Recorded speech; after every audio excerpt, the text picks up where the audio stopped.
got a bunch of turkey litter dumped. Coming out here to check it out.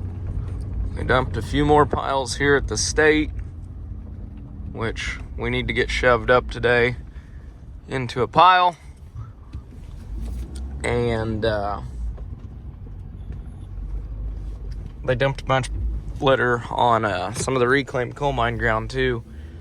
I'm just seeing how much lime I think it's going to take to build a berm around it, because we're not going to be able to spread it anytime soon. It's not looking like. It's muddy right now. It's supposed to rain Wednesday, Thursday, Friday of this week, and it's not going to freeze up anytime soon. So not looking like we're going to get it spread anytime soon. So we're going to put lime piles around it here in the state. That way it doesn't, it's supposed to contain it. I don't know that it really does, but the state says so, so we're going to do what the state says. Well, Michael's got the planter hooked up, and I am in this attempting to calibrate auto steer unsuccessfully, very unsuccessfully. Now it's the dreaded job of hooking up all the planter wiring harnesses and hoses, and I hate it every year. It's not that bad, but it's not that fun either. Well, the good news is it unfolded and the meters all worked and turned, so I hooked it up mostly right. I got 2 of the 3 hydraulic remotes hooked up backwards, but other than that, it's hooked up right. Tell you what, if it stayed this nice, it's 60 degrees right now. That combine is right in my way for what I want to get out. But it's 60 degrees right now, and sunny and windy and drying out. A guy could get this tile plow out and start working. But as you can see, I drove through the field earlier, and it's a tidbit muddy still. But I was on the phone with Brian Brown earlier. Actually, Ben, the Iowan farmer, was the one that was kind of telling me about it. But instead of buying a base station, I'm going to be able to just get an RTK globe and run off a cell signal. It's going to be a lot cheaper to go that route. So I think I'm going to try and do that. We'll see how well it works. I don't know, but never fails. The one thing you need is the one thing backed into the corner.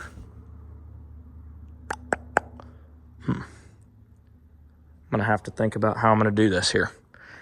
We're going to shuffle some equipment. If I put that semi where that's at, then we can put the tractor and planter back down through here, I think.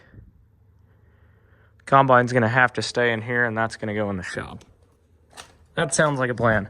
It'd be nice if the combine just went in the shop, but it doesn't fit, so not an option.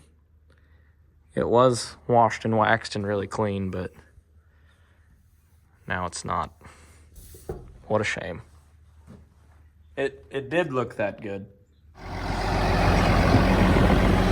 Seems like I shuffle an awful lot of equipment around this time of year. It's just always something in the way. Just means you get to drive all of it though. Let's just take a moment here and appreciate how good that thing looks right now. It's clean. Not for long, but it is right now. Well, that's not good. Why aren't you starting?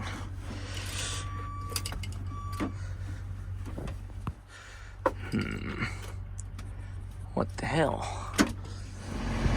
It started.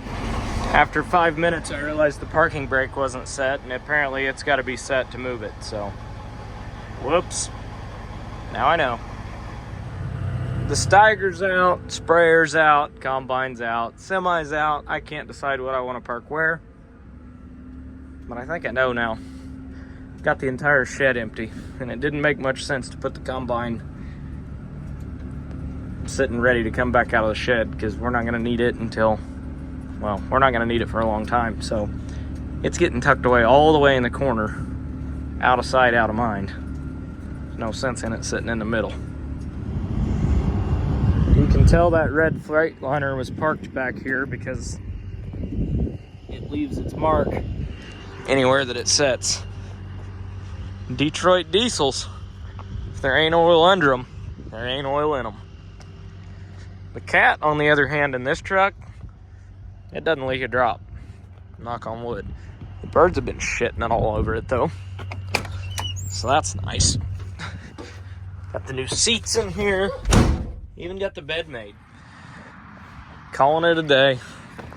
House is starting to look like a house. It's got a roof and some walls. I'm gonna go check it out. They got quite a bit done today. Dogs are enjoying it. See if it looks way bigger or way smaller. Definitely looks different now that it's got some OSB on it. I think this living room is going to seem really big. It's got, going to have vaulted ceilings in here. So that'll be a living room, bedroom, master bedroom, bathroom, and closet. So finally have some room to breathe. It'll be nice. Well, there's one more pile stacked up. I got about, I don't even know how many tons. A bunch of them.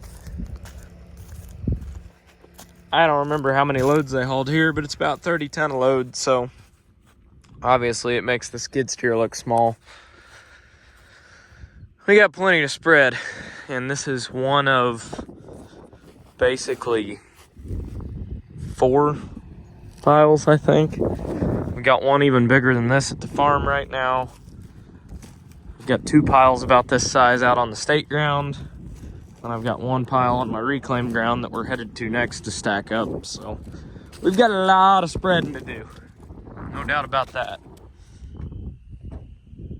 Yeah, that's a big pile. We may end up renting a spreader from Hofs again and running the Terragator just to get all this stuff spread, because I'm kind of thinking that I may have underestimated how much we've actually got to do. We got several thousand ton to spread. Spring's gonna be here before we know it, so yeah, we may have to run 2 spreaders. Otherwise, we're gonna work a lot of overtime. I don't know, we'll get it done, but just a matter of how quickly. Michael's been working on the planter while I've been pushing up litter this morning. I got a little carried away on Amazon the other day, and I put that toolbox in my truck and fuel tank, so I figured I may as well fill it up.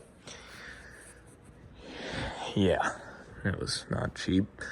But anyhow, we have a few row units to replace. They're mainly, I think we had one back one that was a little bit twisted. I was going to just replace the shank. I'm pretty sure it's this one here. Yeah, it is. I don't know if you can tell or not, but it's a little bit bent, so, which I'm not exactly sure how that happens, because this one is straight, and I would think on the, I don't know. I don't even know how that happened. Anyhow, planter is about ready to go. Got a weld cracking right here that we need to re-weld. I'm actually going to V that out with a grinder and weld that up. Need to get a hydraulic cylinder for this thing, for the thumb. It blew apart.